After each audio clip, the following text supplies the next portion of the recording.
Akala ko noon walang multo sa mundo. Walang ganoong bagay bilang ikadiliman sa pag-isip.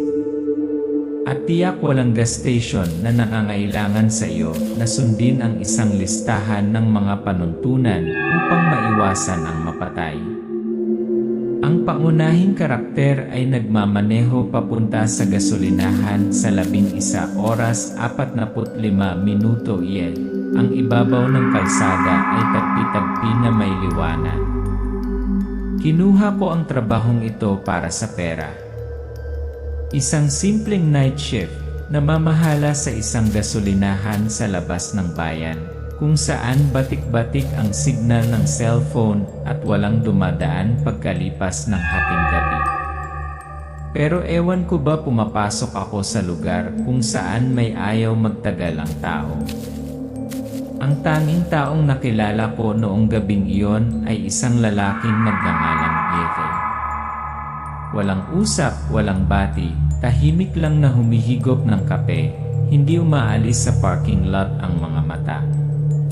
Sa unang pagkikita namin, isang pangungusap lang ang sinabi niya. Gusto mo bang mabuhay hanggang bukas ng umaga?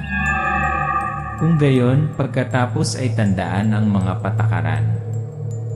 Ngumisi ako noon. Nagbibiro yata siya. Hanggang sa nakita ko ang unang anak. Mga 7 taong gulang, pulang Amerikana basang mata. Tumingin ito sa akin at bumulong. Tito, nakita mo ba ang aking ina? Tibok ng puso. Kumikislap ang liwanag. Kumikislap ang imahe ng mukha ng bata, ngunit hindi na tao. Muntik ko nang sagutin. Halos lumabag sa unang tuntunin. At kung ako ay nagsalita noon, ang video na ito ay hinding-hindi na i-post. Dahil wala na ako sa sarili ko. Nagtatrabaho ako sa night shift sa isang kakaibang gas station at may nakamamatay na panuntunan ito. Creepypasta, true story o isang babala mula sa lugar kung saan walang babalik.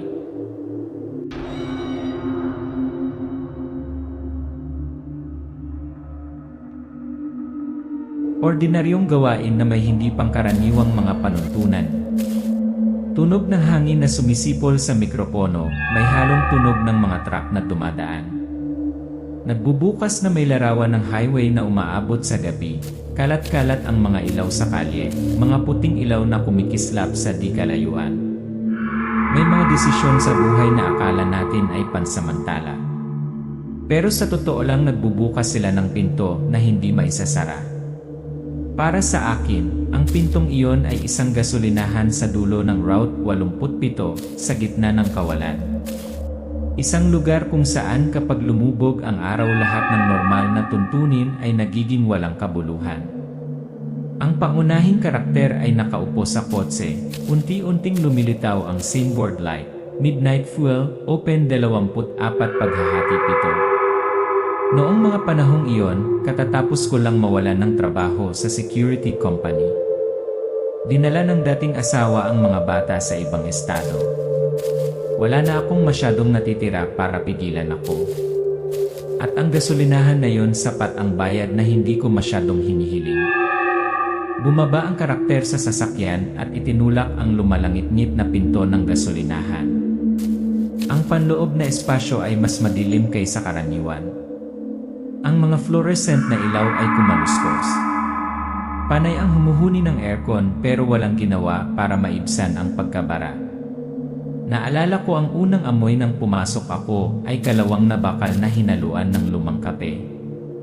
At ang lalaki sa likod ng counter, nagngangalang Lee, ay hindi kumusta, hindi bumiti, tumango lang at tumalikod.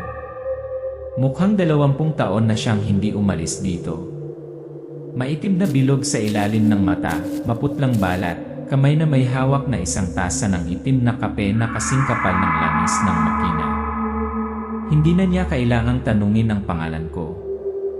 Sabihin lamang ang isang pangungusap. Boses niya ay Roy, paos, mabagal, walang emosyon. Kung gusto mong mabuhay hanggang madaling araw, pagkatapos ay makinig kang mabuti sa aking sasabihin. Pero huwag mo nang itanong bakit. Ang mga mata ni Lee, walang laman, pagod, ngunit parang isang bagyo ang nagtatago sa likuran nila.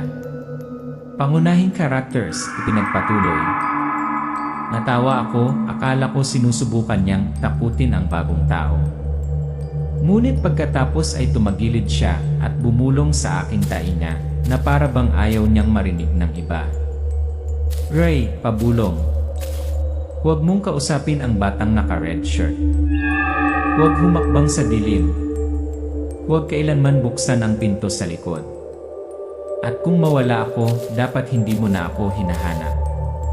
Ang tunog ay tila sinipsip sa kawalan. Ang espasyo ng gasolinahan ay tila nagyelo sa isang segundo. Main character voice, sinalaysay. Bago pa ako makapag-react, bumalik na si Ray sa upuan niya, nagsalin pa ng kape, parang wala siyang sinabi. Walang paliwanag. Huwag mo na akong tingnan. Tanging ang mga ilaw sa kisama ang kumikislap at isang listahan ng mga patakaran ang bumulong sa dilim. Huminto ang isang truck, ngunit walang lumabas. Ngunit sa tabi ng salamin na pinto, isang malabong bahid na parang anino ng bata ang dumaan sa refleksyon. At ayun nagsimula ang unang gabi ko.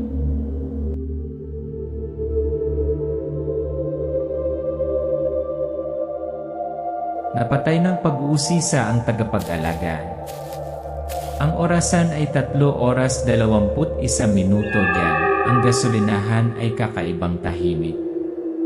Walang bisita. Walang tunog. Nawala si Renay mahigit 1-0 minuto ang nakalipas. Ang kape sa mesa ay umuusok pa. Main character voice over, tense na bulong. May isang sandali sa bawat mahabang gabi kung saan ang katotohanan ay nagsisimulang pumutok. Dahilan ay nagsasabi sa akin na huwag tumingin. Ngunit ang katahimikan mas masahol pa sa pagsigaw. At tumawag ako, sinira ko ang unang tuntunin. Nilalang Ganji batas, pagtawag isa'y pangalan ng hindi dapat tawagin. Ang tauhan ay nakatayo sa gitna ng tindahan, tumingin sa paligid. Si Leslie ay hindi nakikita. Pangunahing karakter, malakas. Roy! Nasaan ka? Roy! Nagkaroon ng sandaling katahimikan pagkatapos ay umalingaw-ngaw ang magaan na mga yabag mula sa pasilyo patungo sa pintuan sa likod. Lumabas si Lily, ngunit ang kanyang lakad ay matigas. Ang kanyang mukha ay kasing puti ng wax. Hindi ka dapat tumawag, eh. Ang kamera ay bumagal sa kanyang mga mata. Ang mga pupil ay lumawak, hindi sumasalamin sa liwanag. Ang kape sa kanyang kamay ay lumamig. Tumayo ako. At unawain na hindi ito si Lai. Iyon ay batas Lai Hamon. Bumalik then Eli Yanri. Bumukas ang pinto. Humihip ang hangin. Pumasok ang batang nakapula. Dumihan ang mukha, hawak-hawak ng mga kamay ang sirang laruan. Iri, nasasakal. Uncle. Naliligaw ako na aksidente ang nanay ko doon. Nanginginig ang boses, hinihila ng kamay ang laylayan ng kanyang kamiseta. Ang pangunahing tauhan ay humakbang pasulong pagkatapos ay huminto. Ang liwanag sa itaas ng kanyang ulo ay biglang kumikislap. Ang mukha ng bata ay lumabo sa kislap ng liwanag, nagsisiwalat ng mga ngipin na kasintulis ng mga karayo. Pangunahing karakter, panginginig. Hindi totoo, hindi ka bata. Tumalikod ako. Walang reply. Huwag kang tumingin. At ang bata naglahong parang usok. Iini batas Lai Hamon, then iliwanag Lili nakamatay, sila dumating. Biglang namatay ang mga high-intensity lights sa parking lot. Ang buong lugar sa harap ng gasolinahan ay bumulusok sa itim na itim. Ang kamera ay umiilaw mula sa loob hanggang sa labas, may nakatayo sa dilim, matangkad, madilim, malabo. Fake Roy voice, echoing from somewhere. Ayon mo ulit bilisin. Tumakbo ako palabas. Hindi umiilaw ang flashlight. Nanginginig ang mga kamay ko habang binubuksan ang switch sa dingding. Walang nangyari. Ang tili-tili-tili ng metal na humihila sa semento ay umalingaw-ngaw sa likuran niya. Hindi lumingon. Sinubukan lang buksan ang ilaw. Sa isang segundo bumalik ang mga ilaw. Ang bagay na nakatayo sa gitna ng parking lot ay wala na doon. Ngunit ang mga yapak ay nananatili. Napakalaki. Iyan batas di nilalang, then tawag is likod ng pinto. Lalapit ang karakter sa pintuan ng e-employees nare. Malamig. Kamay sa hawakan. Hindi binubuksan. Nakikinig lang. Boses katulad ng boses ay mula sa loob. Hoy, ako ito, natigil sa loob. Tulungan mo ako. Napalitan na ako Ibang boses, parang bata, sumusunod. Tito, buksan mo ito. Umatras ako. Ngunit pagkatapos ay may kumatok, tatlo, mabagal, matata. Tumingin ako sa paanan ng pinto, may liwanag na nagmumula sa loob, maputlang lila, parang nabubulok na bangkay. Climates, Nili Ingway, yes, Auntie Rai. Pagbalik niya sa counter, si Rai, or something resembling him, was sitting quietly, heated coffee. But this time, ito ang unang nagsalita. Rai, walang laman ang boses. Nasira mo na ang lahat. Pero hindi pa huli ang lahat, buksan mo lang ang pinto. Pangunahing tauhan, self-talk. Hindi iyon boses ni Rai. Hindi boses ng tao. Ito walang kaluluwa. May hawak na tasa ng kape ang kamay ni Rai, wala na ang kape. Ngunit isang bagay na makapal, itim, kumukulo tulad ng likidong itim na dugo. Tumalikod ako at dumiretso sa main door. Muling kumikislap ang ilaw. Umalingaw ang pinto sa likod ng sigaw.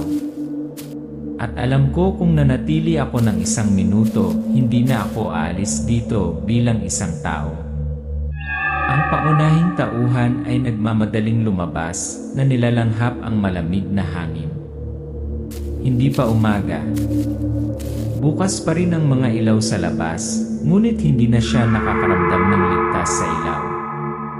LA, paunahing tauhan, voice over, nagmamadali. Lumabag ako sa mga patakaran. Hindi ako patay. Pero wala na ako sa sarili ko. May nakakita sa akin. At ito ay naghihintay para sa susunod na pagkakataon.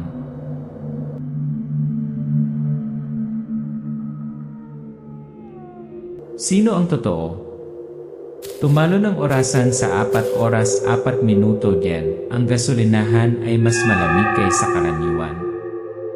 Walang hangin, walang tunog.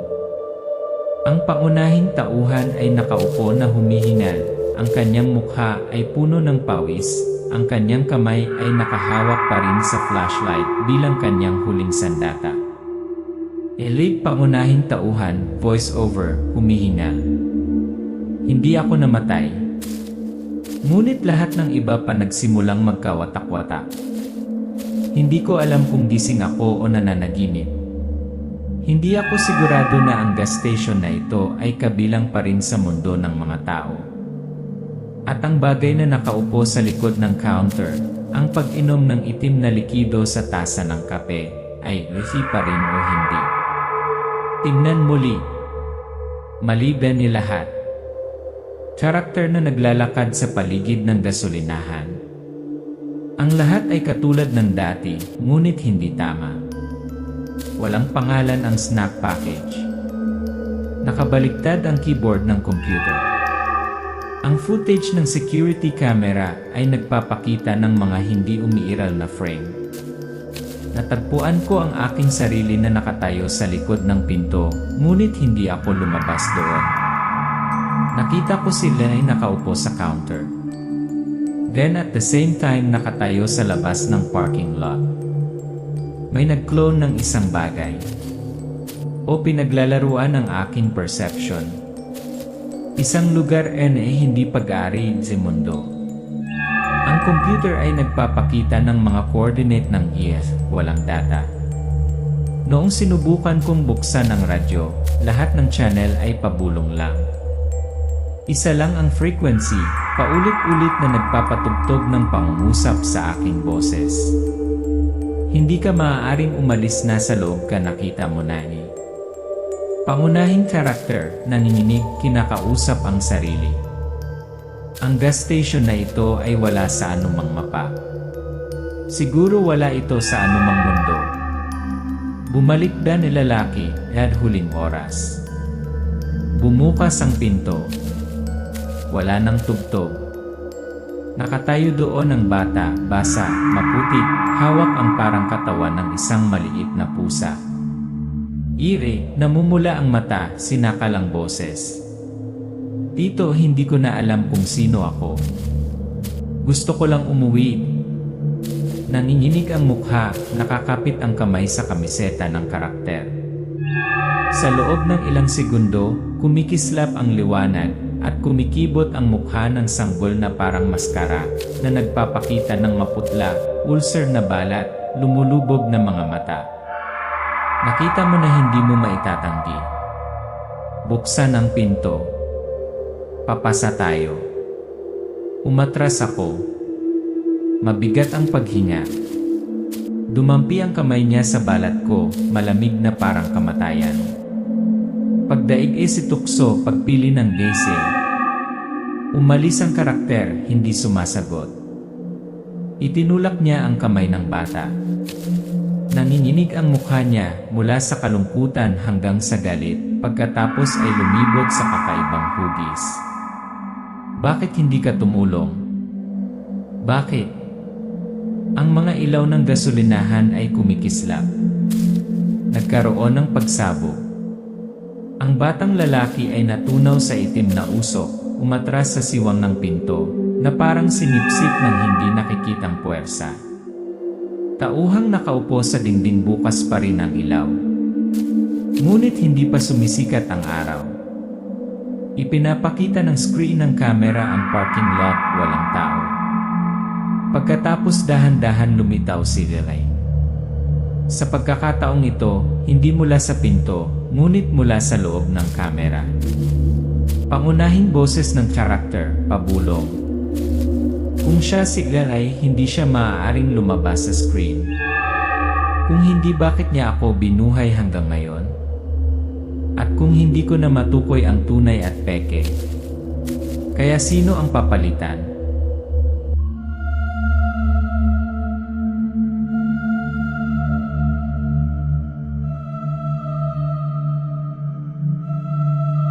Mga bagay na nakatago sa liwanag ni. Nabasag ang unang liwanag sa abot tanaw. Gasolina sa umaambon. Nakalatag pa rin sa sahig ang mga tuyong mansa ng dugo, maputik na bakas ng paa, at sirang tasa ng kape.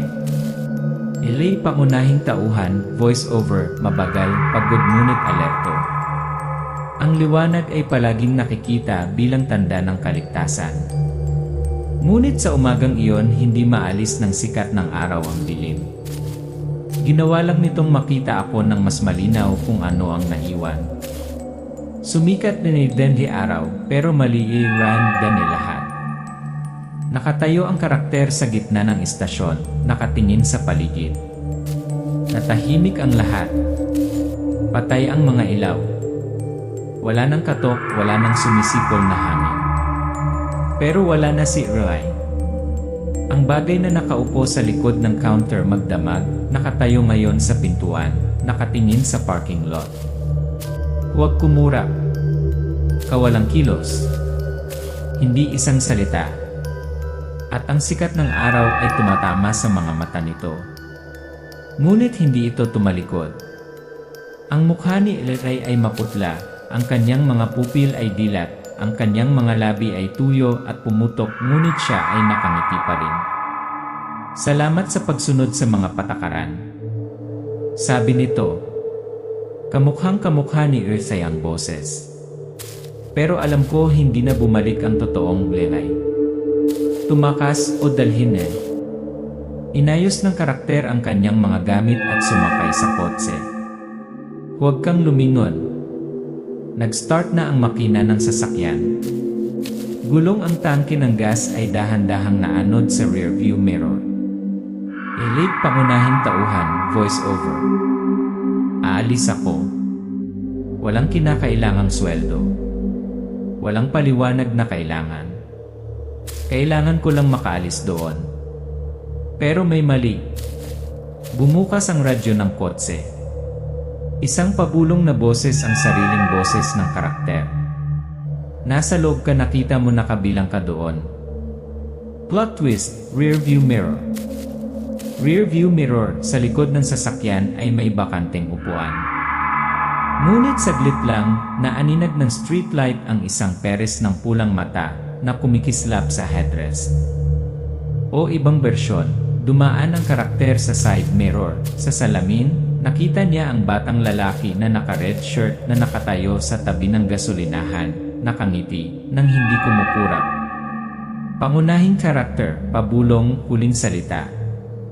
Umalis ako sa lugar na yon. Pero hindi ako sigurado. Ano ang dala ko mula noong gabing iyon? O iwanan ang sinuman sa likod nito? Naging black ba na screen, last line. Sa background ng sumisipol na hangin, dahan-dahang nagpapakita ang screen ng puting linya. May mga pinto kapag tumingin ka sa loob, hindi ka na makakatingin sa malayo.